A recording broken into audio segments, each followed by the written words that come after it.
सरस्वती को ज्ञान की देवी कैसे कह दिया आपने? सरस्वती ज्ञान की देवी कैसे हुई? कितने स्कूल चलाया सरस्वती ने? कितनी लड़कियों को पढ़ाया सरस्वती ने? अभी बदत है भाई, अभी बदत है। नमस्ते प्रणाम हम आप लोग के भाई अरुण मिश्रा। और एगो वीडियो देखने जो में एगो लड़की कहती है कि सरस्वती माता ज्ञान के देवी ना है, तो थोड़ा माई के ते आईते कैसी अपमानजनक बातें कर रहा है लड़का ये। मतलब ते है ज्ञान के देवी।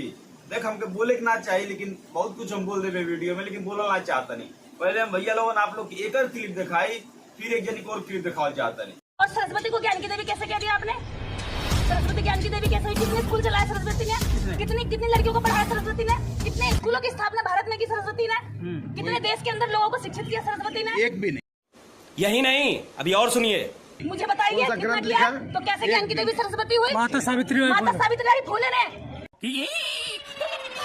इस देश के अंदर 1848 में पहला स्कूल खोला और 71 स्कूल खोले भारत के अंदर। आप उनका नाम लेते हुए अछूत समझते हैं और सरस्वती को ज्ञान की देवी बताते हैं, और सरस्वती की बात कर रहे हैं आप, और उसका कोई योगदान भी नहीं भारत के हित में।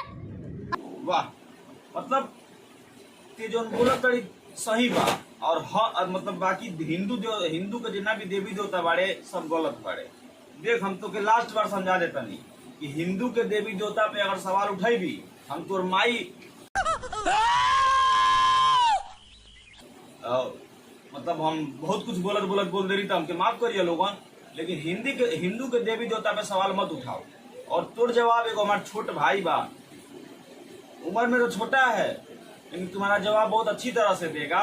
उसका वीडियो हम दिखाना चाहते हैं, आप लोग देख लीजिए। कुछ लोग कह रहे हैं माँ सरस्वती को ज्ञान की देवी क्यों कहा जाता है? तो शिक्षा किसने दिया? माँ सरस्वती ने। तो ज्ञान की देवी आपको कहा जाए? गजब बेइज्जती है। माँ सरस्वती शिक्षा का निर्माता है। माँ सरस्वती बुद्धि का भंडार है। अगर माँ सरस्वती ने शिक्षा का निर्माण नहीं किया होता तो अभी अंधकार का युग रहता।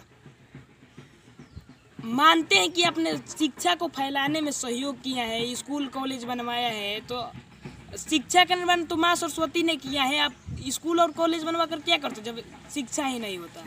क्या बात है सर, क्या बात है सर, क्या बात, ये बात है। इस मंत्र में क्या है? भगवत गीता का यह श्लोक है, 2 अध्याय श्लोक 47 का। कर्माण्यवाधिकारस्ते है माँ फलेषु कदाचन माँ कर्म फल है तिर्भो मरते संगो स्वकर्मणि। तुम्हें बिना फल की चिंता किए हुए अपने कर्म को करना चाहिए। जब अपने कर्म कर रहे हो तो दुख सुख लाभ हानि किसी भी विषय में मत सोचो, नहीं तो यह तुम्हारा नाकामी का कारण है। इस मंत्र में क्या है? या देवी सर्वभूतेषु बुद्धि रूपेण संस्थिता। जो देवी सभी प्राणियों में बुद्धि के रूप में विराजमान है, यानी माँ सरस्वती, तो उसे ही ना हम ज्ञान की देवी कहेंगे। वाह, देख लिए, इसको कहते हैं जवाब। और ये जवाब बहुत सही है, और ये तो अच्छी तरह से जवाब दिया, तुम्हें समझाया। लेकिन अगर ऐसा मत करो कि फिर अगर एक आध दो वीडियो ऐसा आया ना, तो हम अपने अंदाज में तुम्हें जवाब देंगे, और हम जवाब देंगे तो तुमको बड़ा दिक्कत हो जाएगा। तो कृपया वीडियो को पूरा देखिए और इन लोग को शेयर करें जो देवी देवताओं को नहीं मानते, ठीक है? बाकी जय परशुराम जी की जय हिंद, लव यू, फिर मिलते हैं।